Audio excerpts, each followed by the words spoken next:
North के और भी कानून हैं जो ये कहते हैं कि हिंदुओं के जो मंदिर है, हिंदुओं की जो ट्रस्ट है,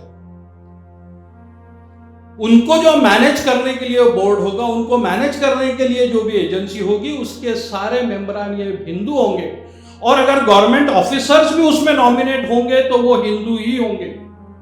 हम सिर्फ कानून के आगे बराबरी की बात कर रहे हैं, क्योंकि 26 जनवरी 1950 के बाद इस मुल्क में हम करे सो मर्जी वाला कानून खत्म हो चुका है। डॉक्टर बाबा साहब आम्बेडकर और संविधान सभा के लोगों ने दिया हुआ संविधान ही लागू हो गया। तो ये जो इतनी लैंड है, हम उन मस्जिदों को जो हमारे पास है, जो हम दिन में से 5 वक्त इस्तेमाल करते हैं, उनको कम्युनिटी सेंटर्स या रीडिंग रूम्स में कन्वर्ट करने में फेल हो गए। कि कॉन्स्टिट्यूशन ने जो एक संवैधानिक मूल्य कहते हैं, जो एक कॉन्स्टिट्यूशनल मॉरलिटी है, उसके साथ हमको चलना सीखना होगा। अगर हम कॉन्स्टिट्यूशन के थ्रू इंसाफ मांग रहे हैं तो हमको कॉन्स्टिट्यूशनल इंसाफ दूसरों के लिए भी देना होगा। तो मैं ये रिक्वेस्ट करूंगा कि हमने अपने इदारों में एक दरस संविधान भी शुरू करना चाहिए। अस्सलाम वालेकुम, जय भीम, जय संविधान। वक्फ एक्ट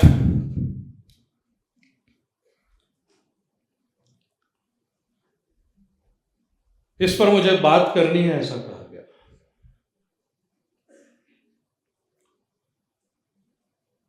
एक वकील ये ऑफिसर ऑफ द कोर्ट भी होता है, और इस अमेंडमेंट को हम ऑलरेडी कोर्ट में चैलेंज कर चुके हैं। इंटरिम रिलीफ का आर्गुमेंट खत्म हो चुका है और ऑर्डर के लिए कोर्ट ने उसको क्लोज कर रखा है। Muslim personal law board one of the petitioners है। तो जो बातें कोर्ट में हो चुकी है, मुझे नहीं लगता कि हमने वो बाहर पब्लिक में करनी चाहिए, क्योंकि अभी ऑर्डर आया नहीं है। तो फिर हम जमा क्यों हैं? जब ये बिल आया तो सबसे पहला प्रोग्राम नागपुर में डॉक्टर ओवैस हसन साहब की जो ऑर्गेनाइजेशन है, असरा फाउंडेशन, और उनके साथियों ने लिया था। तब वक्फ बिल किस तरह का गलत है, इसमें काफी सारे लोग, मस्जिद के जिम्मेदारान तब हाजिर थे। तब एक पावर पॉइंट प्रेजेंटेशन के साथ वो हमने आपको बताया। दूसरा प्रोग्राम, उसमें मेन स्पीकर जनाब रऊफ शेख साहब थे। तीसरे प्रोग्राम के वक्त कामठी में हम दोनों साथ में थे। तो सच मायने में इस कानून का अपोज होना चाहिए, इस पर चर्चा करने का, ये कानून कैसा गलत है, इस पे आम लोगों में चर्चा करने का स्टेज वो था। मुझे लगता है पारिक साहब, हमने उस वक्त बस मिस कर दी। हमने इस इशू को लेके उस वक्त मुस्लिम पर्सनल लॉ बोर्ड ने हर शहर में, हर कस्बे में एक बात करनी चाहिए थी, हमने नहीं की। लेकिन आज कोर्ट में है, इसलिए उस मसले पर मैं बहुत ज्यादा नहीं बोलना चाहूंगा। रायपुरे साहब ने कहा, फरमाया, या रऊफ शेख साहब ने भी कहा कि आर्टिकल 26 का वायलेशन है। हाँ, तो बात हम करेंगे पहले बोधि विहार एक्ट की, क्योंकि दोनों पैरेलल है। रायपुरे साहब ने बताया कि दोनों किस तरह से पैरेलल जा रहे हैं। जब महाराष्ट्र में जेपीसी आई तो मैं विदर्भ के और 6 वकीलों के साथ उनके सामने हम हाजिर हुए, और ओथ पे वहां पे कसम खा के स्टेटमेंट करना पड़ता है। तकरीबन 40 मिनट मेरी जबानी चली उनके सामने। तो हमने उनको 8 लॉज बताए इंडिया में जो इफेक्ट में है। जिसमें बद्रीनाथ टेम्पल एक्ट है, कर्नाटका का हिंदू एंडोमेंट एक्ट है, मद्रास का हिंदू एंडोमेंट एक्ट है, नॉर्थ के और भी कानून हैं जो ये कहते हैं कि हिंदुओं के जो मंदिर है, हिंदुओं की जो ट्रस्ट है, उनको जो मैनेज करने के लिए बोर्ड होगा, उनको मैनेज करने के लिए जो भी एजेंसी होगी, उसके सारे मेंबरान ये हिंदू होंगे, और अगर गवर्नमेंट ऑफिसर्स भी उसमें नॉमिनेट होंगे तो वो हिंदू ही होंगे। अगर आज का हम इंडियन एक्सप्रेस पढ़ते हैं तो कहता है कि तिरुपति देवस्थानम बोर्ड ने 4 लोगों को आज काम से निकाल दिया। उन पर इल्जाम ये था कि वो मंदिर में नहीं थे, उस ट्रस्ट के किसी दूसरे ऑफिस में, हॉस्पिटल में काम पर थे। उन पे इल्जाम ये था कि वो दूसरे मजहब को मानने वाले। ये मुल्क जो एक संविधान से चलता है, रायपुरे साहब ने आर्टिकल 14 की बात की। आर्टिकल 14 कहता है कि कानून के आगे सब बराबर हो। तो हमने जेपीसी के सामने यही सवाल रखा कि हम और क्या कह रहे हैं। हम सिर्फ कानून के आगे बराबरी की बात कर रहे हैं, क्योंकि 26 जनवरी 1950 के बाद इस मुल्क में हम करे सो मर्जी वाला कानून खत्म हो चुका है। डॉक्टर बाबा साहब आम्बेडकर और संविधान सभा के लोगों ने दिया हुआ संविधान ही लागू होगा। तो अगर वो कानून यहां चल सकते हैं तो उसी हिसाब से हमारा भी कानून चलना चाहिए।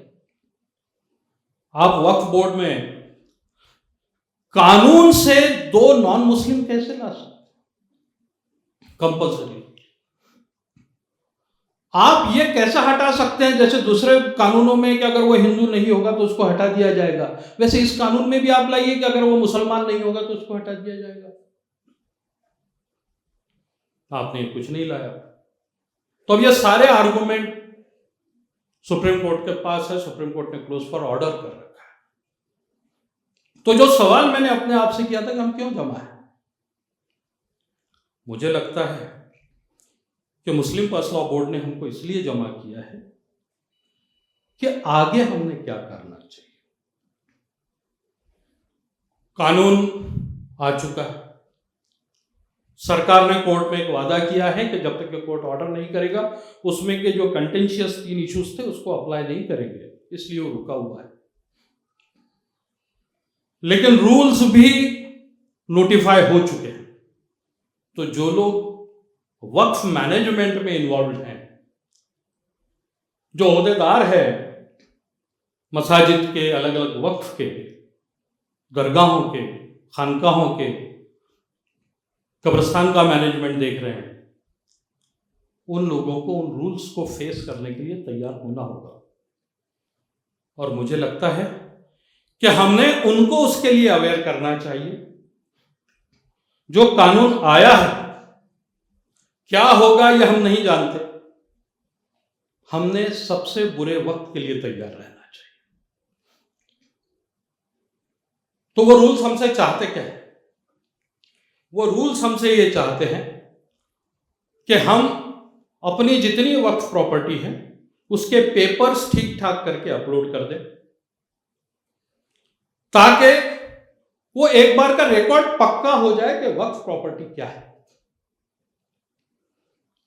10 साल में महाराष्ट्र स्टेट वक्फ बोर्ड का स्टैंडिंग काउंसिल हुआ करता था। हमने बहुत सारे सीईओज उस दौरान देखे, रऊफ शेख साहब भी सीईओ थे उस वक्त। तो वो एक्सपीरियंस के साथ जब मैं इस कानून को पढ़ रहा था तो ये भी एक सवाल था जहन में कि वक्त हम पर क्यों आया कि इस तरह के कानून हम पर नाफिज हो रहे हैं। तो सर, उस वक्त वक्फ बोर्ड के एक सीईओ को एंटी करप्शन डिपार्टमेंट ने अरेस्ट किया था महाराष्ट्र में। तो उन सीईओ साहब के घर से 2 कैश काउंटिंग मशीन्स मिली थी। जिन लोगों ने चेंज रिपोर्ट्स फाइल किए हैं, जिन लोगों ने स्कीम्स फाइल किए हैं, वो इस एक्सपीरियंस से गुजर चुके हैं। 2 कैश काउंटिंग मशीन एक सरकारी अफसर के घर पे क्या कर रही थी? उसकी तनख्वाह तो बैंक में जमा होती है, वो कौन सी कैश काउंट कर रहा था? तो 2 बोरे कैश भी थे, ये आई कहां से थे? तो ऐसी बहुत सारी वजूहात है जिन पर हमने चर्चा करनी चाहिए। हमने ये सवालात भी अपने आप से पूछना चाहिए और हालात को दुरुस्त कैसे करेंगे ये भी सोचना चाहिए। जब सीएए का कानून आया, उसका जब आंदोलन चल रहा था, तो उस आंदोलन में शामिल हो ऐसी दावत देने के लिए मुझे किसी मुसलमान के पास जाना नहीं पड़ा था। दिल्ली में शाहीन बाग, नागपुर तक के शाहीन बाग, हर जगह। लेकिन जब वक्फ का कानून का अमेंडमेंट आया तो सबको बुलाना पड़ा कि आइए समझिए क्या है। तो जब आम लोगों से मैंने बात किया कि ऐसा वक्त क्यों आया, तो आम मुसलमान की इसमें राय थी कि वक्फ नाम की कोई प्रॉपर्टीज या वक्फ की कोई चीज है, ये तो हमको पता ही नहीं, क्योंकि हमारे बुजुर्गों ने वो जो प्रॉपर्टीज छोड़ के गए थे उसके बेनिफिट्स आम मुसलमान तक के पहुंचे ही नहीं। हमको ये भी पूछना पड़ेगा कि वो क्या वजूहात है, वो कौन लोग हैं जो ये हम तक के पहुंचने नहीं दे रहे।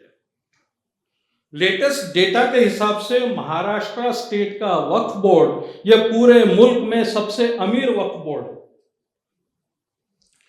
इसके पास में 36,701 प्रॉपर्टीज रजिस्टर्ड है, जिनमें से 2,01,105 एकड़ जमीन।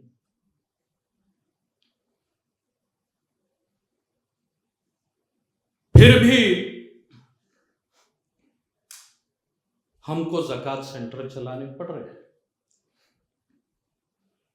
फिर भी हर चौथा भिखारी है मुसलमान। अब इन सवालात के जवाब हम किससे चाहेंगे?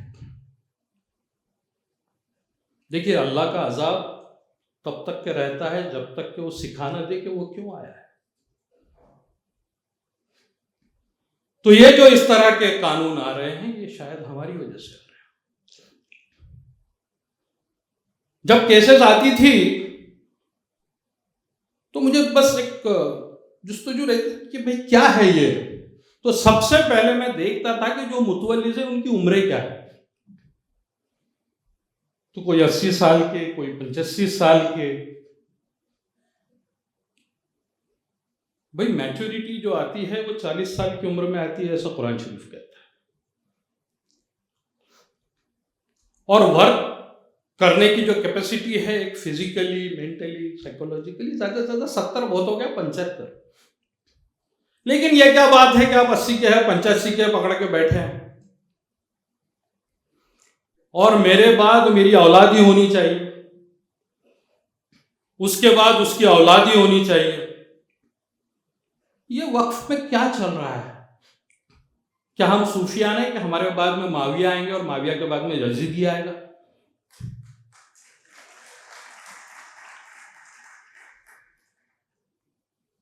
तो ये सवालात मुझे लगता है all India Muslim personal law board ने जो सारे वक्फ के एडमिनिस्ट्रेटर्स हैं उनके सामने रखना चाहिए, ये सॉल्यूशन रखना चाहिए कि भाई 70 हो गया, बस है, आप रिटायर हो। मैंने उनके सामने रखा था, जेपीसी के सामने, कि अगर आपको दुरुस्ती करनी है तो ये दुरुस्ती कीजिए कि मुतवल्ली की और वक्फ बोर्ड के मेंबर्स की आप एज ऑफ रिटायरमेंट तय कर दीजिए। लेट फ्रेश ब्लड कम। फिर दूसरा, हमारे पास आज बहुत बड़ा मसला एक है। देखिए, 2 ऐसी कम्युनिटीज आज यहां जमा है।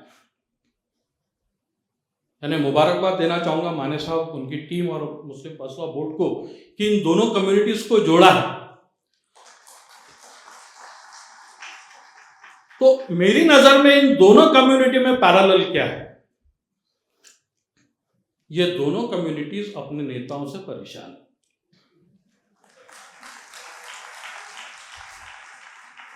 उसकी वजह है कि नेता क्या कर रहा वो आम आदमी को नहीं मालूम।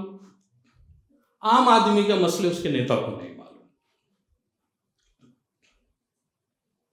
बोध गया बुद्ध विहार का मसला, रास्ते पर रोज लड़ाई हो रही, संविधान चौक पे रोज लोग हैं, हम विजिट्स दे रहे,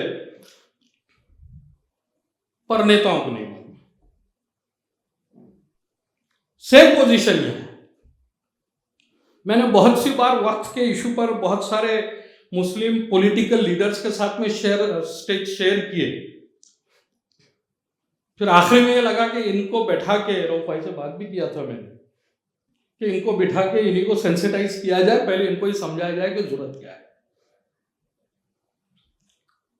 खैर वक्त की तकाजा है, वक्त का हमको बुजुर्गों को सुनना है, लेकिन वक्त का जो मेन काम है शायद हम वो कर नहीं पा रहे, तो ये एक इशारा है आप लोगों के लिए।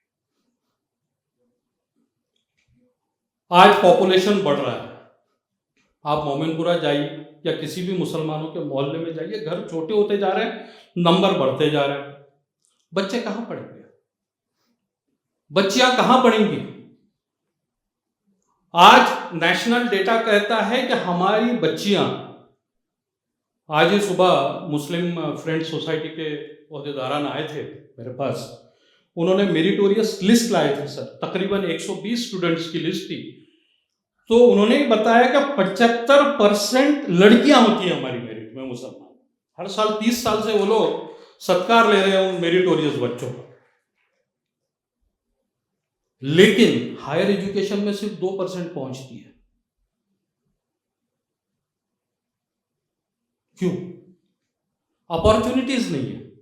तो ये जो इतनी लैंड है, हम उन मस्जिदों को जो हमारे पास है, जो हम दिन में से 5 वक्त इस्तेमाल करते हैं, उनको कम्युनिटी सेंटर्स या रीडिंग रूम्स में कन्वर्ट करने में फेल हो गए।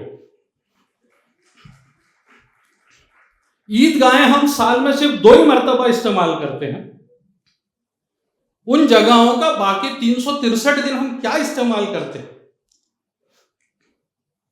आज हमको इस जगह जमा होना पड़ा डॉक्टर अंबेडकर कन्वेंशन सेंटर में, क्योंकि पूरे शहर में मुसलमानों का अहबाब नगर के अलावा कहीं भी कोई इतना बड़ा हॉल नहीं है, कोई ऑडिटोरियम नहीं है। एक जामा मस्जिद ही मुझे नागपुर में नजर आई, जो जामा मस्जिद अपने सामने की जगह पर बहुत सारे इंस्टीट्यूशंस चलाती है, हेल्थ के लिए चलाती है। मैं मुबारकबाद देना चाहूंगा जामा मस्जिद के ओहदेदारान है शायद। तो जब तक के वक्फ की प्रॉपर्टीज का फायदा आम मुसलमान को नहीं होगा, तब तक के आम मुसलमान उस वक्फ से नहीं जुड़ेगा।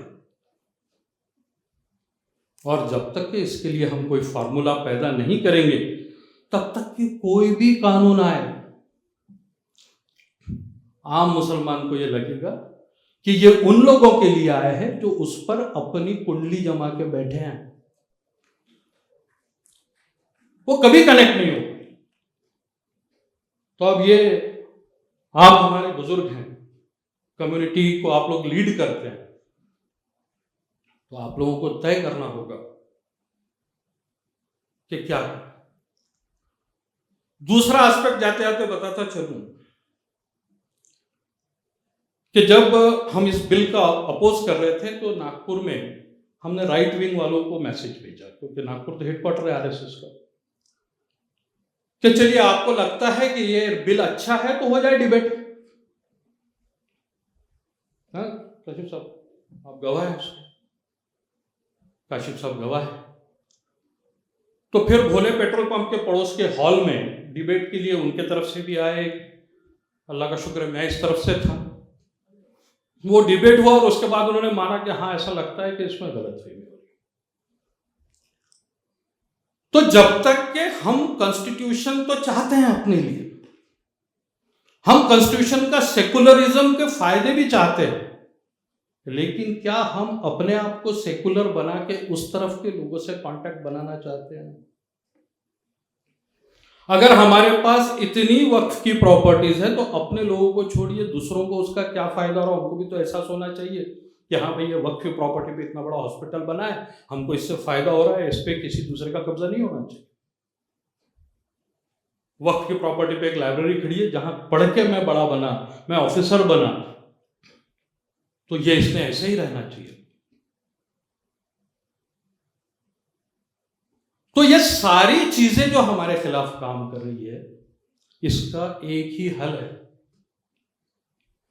वो हल है कि कॉन्स्टिट्यूशन ने जो एक संवैधानिक मूल्य कहते हैं हम, जो एक कॉन्स्टिट्यूशनल मॉरलिटी है, उसके साथ हमको चलना सीखना होगा। अगर हम कॉन्स्टिट्यूशन के थ्रू इंसाफ मांग रहे हैं तो हमको कॉन्स्टिट्यूशनल इंसाफ दूसरों के लिए भी देना होगा।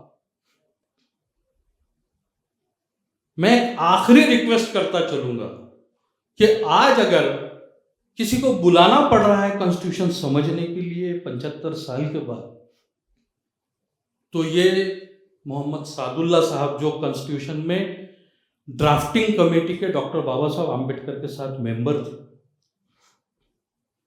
एडवोकेट एसके काजी यवतमाल वाले, जिनकी वजह से आर्टिकल 21 जिस रूप में हम देखते हैं उस रूप में आया, नजीरुद्दीन अहमद साहब जिन्होंने हर कॉमा और फुल स्टॉप की मिस्टेक निकाली पूरे ड्राफ्ट में,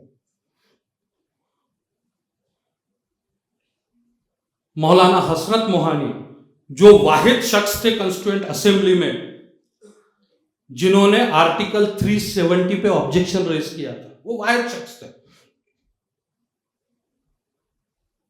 तो उनके जो एहसानात रहे, जिस तरह से ये कॉन्स्टिट्यूशन आया, अगर वो हमको 75 साल बाद समझने के लिए किसी को बुलाना पड़ रहा तो इन तमाम के लिए ये एक इंसल्ट है। तो मैं ये रिक्वेस्ट करूंगा कि हमने अपने इदारों में एक दर्स संविधान भी शुरू करना चाहिए, नहीं ज्यादा तो थर्ड पार्ट जो है कॉन्स्टिट्यूशन का, जो फंडामेंटल राइट्स से डील करता है, फोर्थ पार्ट जो डायरेक्टिव प्रिंसिपल से डील करता है, और 4A वाला पार्ट जो आपको कॉन्स्टिट्यूशनल ड्यूटीज बताता है, कम से कम ये 3 चैप्टर्स अपनी आने वाली जनरेशन को पढ़ाइए। और अगर हम वक्फ को आम आदमी, सोसाइटी के लास्ट आदमी तक के वक्फ के फायदे पहुंचा पाए, तो मुझे अल्लाह से उम्मीद है कि ये जो अजाब आया हुआ है वक्फ पर, ये भी अल्लाह दूर कर देगा। वरना जो ज़मीन आपने इस्तेमाल नहीं की वो आपकी नहीं रहेगी, क्योंकि मिट्टी से बने और मिट्टी में हम फिर से मिल जाएंगे। आपने मुझे यहाँ मदद किया, बोलने का मौका दिया, आप सब तमाम का, ऑर्गेनाइजर्स का तहे दिल से शुक्रिया, और आपने भी सुन लिया, आपका भी शुक्रिया। अल्लाह हाफिज, जय भारत।